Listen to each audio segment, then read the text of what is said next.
I want to give a round of applause to Katie for hosting. Yay! And thanks to Kyle for handling all the media stuff. I don't do media. All I did was do a Facebook post, and that's all I did. And Kyle knows how to make that more exciting and professional. So thanks, Kyle. You're welcome. And then you guys will appreciate this probably more than I will, but thank my wife for curating my jokes and telling me no, that's way too dark for this. And for supporting this, when I had this idea, I was expecting her to be no. But she was like, yeah, you should do it. This will be fun. So here I am. So I'm gonna tell a story, a true story. This happened overseas in Syria, and I was deployed there with the army. And but since I'm going to tell a military story, first I have to caveat this because the veteran community is a little weird, and they like to delve into all of your backstory. And if you said anything that is even minutely inaccurate, they will call you out online and call you stolen valor and all this other stuff. So I want to make it very clear. I am not one of those guys that's at the tip of the spear, like the Special Forces, Army Rangers, Navy SEALs, and whatever the Marine Corps has. I'm not one of those guys. Back away from the tip of the spear, you have the main broadhead. That's the infantry guy. I'm not that either. I'm more of the shaft that's behind the. Okay, that's gonna come out wrong. Family friendly. I'm the long, no, I can't. I'm not really part of the spear at all. I'm who protects the spear, who's doing so I'm the pants. I'm the pants of the military, okay? Because we cover this, never mind. I was towing the line of the family friendly thing. You're welcome. As the pants, my pants and I have a bit of a special relationship. And that might sound weird to you, but if you're a female in here, or you know a female, you know that women have special relationships with their pants. These are my, I'm going on a date pants. And these are my church pants. And these are my, let's just call it punctuation pants. And then we have the, no? Okay. I thought that was good. All right. So anyway, my pants and I have this really good relationship, and then all of a sudden it gets really bad. Over in Syria, I get there on November 12th. I fly into a place called, actually I don't know if I'm supposed to say, I'll just say northeastern Syria. I don't know if I'm actually allowed to say where I was. So anyway, northeastern Syria. And November 13th, a drone comes in. And again, I'm going to be very careful here that I don't mislead you, okay? To the best of my recollection, this drone was capable of carrying a certain level of weight of warhead. And I didn't go into all the classified information to check this out. Okay, this is just from my memory. So if anybody sees this, because I posted it online, which I probably won't do, but if I do, it's not like I'm trying to get any notoriety, and if I do get notoriety, it's not like I'm trying to be famous, and if I get famous, it's not like I'm trying to end up on Joe Rogan or anything like that. But if I do end up on Joe Rogan, I don't want anybody to nitpick me, is what I'm saying. So anyway, this is just from my memory. I'm pretty sure there was a nuclear warhead on that drone. That's a joke. There was not a nuclear warhead on that drone. No, in all honesty, I believe it was a 40-pound warhead. And has anybody played with tannerite? Okay, so tannerite, imagine 40 pounds of tannerite, which is not high explosive, and then put nuts and bolts and all that other stuff, and that's gonna be a big boom, right? So this was high explosive. I believe it was 44 pounds. That's a guess, in case somebody wants to go in and nitpick me. I could be wrong. It might have been 20 pounds, might have been 3 pounds. I don't know. But anyway, so on November 13th, which is shortly before Thanksgiving, this drone comes in. So I'm oh, this is the real deal. We're actually playing for keeps here. This is a little wild. So fast forward to Thanksgiving, and the Army does this thing, and I think this is military-wide, but they do this thing where they're like, sorry, I don't know why I'm standing next to this microphone stand. It's like my comfort thing. Anyway, so the military does this thing where they're like, listen, we're your family away from your family, so we're gonna do this huge Thanksgiving meal for you. And I'm like, okay, yeah, I've had Army food before, this is not gonna be that great. But it was actually really good, like really good food. I had a lot of pie, and I had some ham, and when your last name is Needham, that's sort of required. So I had some pie, and I had some ham, and then I had some mashed potatoes, and I had some more pie, and then there was some ice cream, and then I had some pumpkin pie, and then some sweet potato pie, which in Syria is the same thing. Like, if you say pumpkin pie, they give you sweet potato pie, and you just don't ask questions, you just eat it. And it was sweet potato pie, but I ate a lot of it. So anyway, so Thanksgiving meal went great. I was like, this is awesome. So then fast forward, Christmas is coming up, and I'm actually really excited for more pie and the Christmas meal, and they had shrimp, and they had ham, and they had, I mean, you name it, they had it. So I had a lot of pie again, and then I had some shrimp, and I had some turkey. No, I didn't have turkey, I don't like turkey, but I had ham. And anyway, fast forward to the next day, December 26th of, this was 2023. And I'm on shift in our Tactical Operations Center, or TOC. And my job is just to listen to the radio and then relay whatever information to whoever needs to hear it. So I'm sitting there, and my stomach starts to rumble. And I'm like, that's odd. And there's lots of people around, so I'm like, hey guys, somebody watch the radio. It might do a trick. And I'll be right back. So I grab my weapon, and I head to the latrine, and I do my business. Everything's great. I go back to the TOC, fast forward about 4 hours, and I suddenly realize this is not going to end well, because my stomach is really rumbling now, and I'm the only one in there, and I can't leave these radios. And I'm like, okay, what do I do? So I very fervently send a message in our group chat. Somebody needs to come listen to these radios immediately. This is an emergency.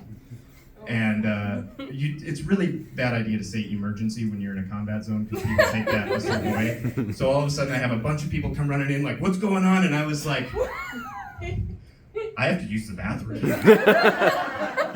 And they're like, not an emergency, dude. And I was like, yes, it is. So I don't even think I brought my weapon with me to the latrine, which is a big no-no when you're in a combat zone. Like, you put your body armor on, you grab your weapon, and you go all together. Like, your weapon is your wife, basically. That thing goes everywhere you go, period, case closed. I didn't take it with me. I was in a very big hurry. And I have to go about 200 yards to the closest latrine. And I was terrified to run because my stomach it was not good. It was not good at all. I'll skip a bit of the boring details, but suffice it to say I was literally 2 minutes from being medevaced out of there from dysentery. And thankfully my fever broke, and they said, literally my fever broke, and they were 2 minutes from sending me on a helicopter to go, I don't know, to Germany or somewhere. And then they're like, oh, your fever broke? You can go back to bed. And I'm like, but I thought I was about to die. And they're like, yeah, but now you're okay, you can go back to bed. And I'm like, okay, sounds good, I guess. And I'm getting like real emotional with the medic. I'm like, you guys are doing such a great job. Thank you so much for taking care of me. Like, you guys are great. And they're like, just go to bed, dude. And so anyway, I was sick for 14 days. And about 12 days into this sickness, I'm starting to feel better. I don't have a fever. My blood pressure's not going up and down. My pulse is staying steady. Like, everything's relatively good. It's just my bowels are a little loose. And my radar goes down. I'm a radar operator, by the way. So my job is to make sure the radar stays up and spinning, and then when drones come in, we can see them coming, and everybody can hide in bunkers and run away bravely like the French. But anyway, so my radar is not radaring, and I get woken up, and they're like, hey, are you feeling up to going and checking on your radar? And I was like, yeah, actually I feel pretty good. I can do this. So I get in the vehicle and I drive the approximately 1 mile, stayed on base, but like drove the 1 mile down to my radar, and I'm like, man, I feel good. It's good to be out of the tent, and I feel good. This is great. And I'm checking out the radar, figuring out what's wrong with it, and without giving away any classified information, let's just say that I know approximately how long this thing is going to take to fix, and I'm almost done. And there's a screen that comes on the radar that it says something like North Finding System, and I go, okay, so this takes X amount of time. So I'm standing there looking at the screen, and my stomach starts to rumble, and I'm like, okay, this is unfortunate. The nearest latrine is a mile away. I can't go anywhere until this radar is spinning again, and I still have, let's just hypothetically say it's 5 minutes. I have 5 minutes before I can go anywhere. And I go, it's been okay the last few days. I'll be fine. Have you guys ever played with a garden hose and put your thumb on the end of the garden hose? I'm just curious. It has nothing to do with the story. No, I'm just kidding. It has everything to do with the story. I hadn't finished the thought in my brain of like, it'll be fine. I'll just finish this. I'll drive back, go to the latrine. Everything will be fine. And I was filling my pants. I am relatively certain that if somebody was recording, you probably could have seen the pressure on my rear end, like from the amount of excrement that was leaving my body. This is a true story. I am not making up any of this. None of this is embellished. This is 100% true. It was so traumatizing that approximately 2 months ago, I was at drill, and it was the first time I'd really worked with my radar since then, and that screen came up. And I was like, oh no. And then I realized, oh no, everything's okay. I did not eat whatever in the world I ate in Syria. Everything's fine. But it still scared me. But anyway, so I'm standing on the radar. On the back of the radar, there's a platform, and anyway, so I'm standing on it, and I'm looking at this screen, filling my pants, and I'm like, I am never getting away with this. And I'm also going, it's been like 13 days of just constant accidents. Well, when I'm not gonna say which one, but when one of my kids had accidents quite often, I started telling him that these were now on purposes. And so now I'm having this conversation with myself of like, okay, if you're consistent, you told your kid, like, these are on purposes. It's been 13 days in a row, dude. At what point is this on purposes? And so I'm standing there. I had just turned 30, 2023. So I just turned 33. And so I'm a 33-year-old man wearing an army uniform for the world superpower. And I'm supposed to be this tough guy, and I can't not poop my pants. And I'm like, this is not good. Like, I'm never living this down. Like Chaz talked about nicknames that you get.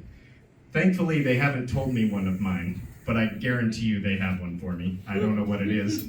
But anyway, I finally get the radar up and fixed, because I'm like, well, at this point it's too late. And about, what's that? Yeah, it's like, it's too late. I'm like, I'm not, yeah, it's full now, so. So I waddle about 60 yards away. There's an Avenger weapons system, which is just a surface-to-air missile system that we operate. Not me, but the missile monkeys. But anyway, so I'm like, I wonder if they have baby wipes over there. So I'm waddling over there, and I guarantee you somebody on some camera has a video of this, because anytime the radar went down, they would turn the cameras and just zoom in and see, like, because that's like a super big deal. Like the Pentagon I don't know if the Pentagon gets notified, but everybody and their grandmother gets notified. This radar in this location is down. This is a big deal. So there's like so I guarantee you somewhere there's a classified video of me doing this walk of shame 60 yards to the Avenger weapons system, and I like climb up their steps very carefully because I can feel it like running down my leg into my boot. And I'm like, oh, and by the way, it is raining. So I am wearing a rain jacket and rain pants. And so it's all sealed in. And I'm like, this is horrible. So I knock on their little door, if you can call it that, and they're like, yeah, what's up? And I was like, do you guys have any baby wipes? And they knew what was going on with me, and they're like, oh no. And I was like, do you have any baby wipes? And they're like, oh no. And I'm like, are you saying oh no because you feel bad for me? Or are you saying oh no, you don't have baby wipes? I need to know, do you have baby wipes? Oh yeah, I got baby wipes. Here you go, man. I'm so sorry. And I'm like, it is what it is. So, like I said, it's raining. There's no latrines anywhere near me. And so I have this 2 foot by 2 foot tent that's like 4.5 feet high. Some people take them camping, right? And there's a 5-gallon bucket in there. And I have my body armor on. I left my weapon in the truck, which you're not supposed to do, but I was like, anyway. So at this point I'm like, if somebody attacks us and I need my weapon, like, they can just take me. It's fine. So I'm sitting there, or trying to sit there in this tiny little tent, and I've got my body armor on, and I've got a knife in my body armor, and I've got pants and all the other stuff, and I'm like, how in the world am I going to like clean this up? Like, I have to clean this up. So sorry, I should have warned you, this is a little queasy. So anyway, I dropped my pants, and I realized that there's no saving my underwear. And I have to admit, this was like my favorite pair of underwear. Some people think that's weird. I have a favorite set of underwear. This was my favorite. I happened to be wearing it that day, which was my mistake. It's my fault. I took the knife off of my body armor that I keep for just in case I had the opportunity of a knife kill, which I didn't.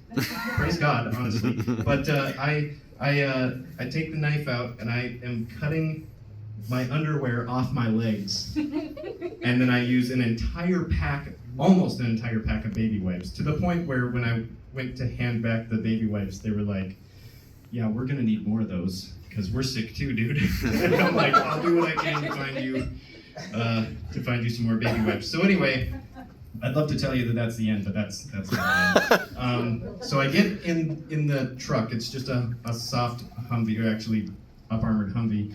And I'm doing the thing, some of you farmers might know, where like you're all muddy and you don't really want to sit on the seat, so you're like pushing your feet against where the pedals are and your back against the backrest, and you're just kind of hovering. I'm doing that thing. And I'm driving a mile to the latrine, and at that point I'm like, I need more than a latrine, I need a shower. So I went and did all my reporting of like what happened to the radar, is it working now? Yes it is, blah blah blah. Because I'm like, nobody can smell it. It's like in my rain jacket thing. Like nobody can I can smell it every time I walk, because the wind is like whipping it into my face, which is wonderful. And so I get all my paperwork done, all that other stuff, and I walk to my tent, and I share a tent with 10 dudes. 8 of them are in there when I walk in. And I walked in and I was like, I hate this place. And everybody kind of looks and they're like, dude, it's just rain. And I'm like, that's not what I'm talking about. Because at this point I'm like, I've got to own it. Like, everybody's going to find out about it, because that one dude that knows is going to tell everyone. So I better control the narrative here. So I was like, no, I'm going to say a word here, and it's because you have to understand the emotion that I had in the moment, okay? I was like, no, I'm not talking about the rain. I'm talking about how I just shit my pants on the radar. And everybody just busts out laughing. And I'm like, it's not funny. And they're like, it's kind of funny. And I'm like, it's not funny. And it's kind of funny. And so anyway, I'm like, all right, I'm going to go take a shower. So I grab all my stuff. As I'm walking to the shower, I fill my pants again. And I'm like, I mean, why not at this point? I get into the shower, and I'm cleaning up, starting to feel a little bit better, and then all of a sudden I don't feel so good, and it's just all over the floor. Oh, no. All over the floor. And it's a weird color too. I won't go into that. But it was actually kind of like a science experiment where you're like, did not expect that result. That one down. Anyway, so I'm standing in the shower and I start to get a little lightheaded and I'm like, okay, I gotta finish this shower. The next thing I remember is waking up kind of like sitting on the floor and there's poop all over the floor and the water is cold and I'm like, I don't know how sanitary it is to shower in cold water, but I'm definitely freezing, so I gotta hurry this up. So I get as clean as you possibly can get with cold water.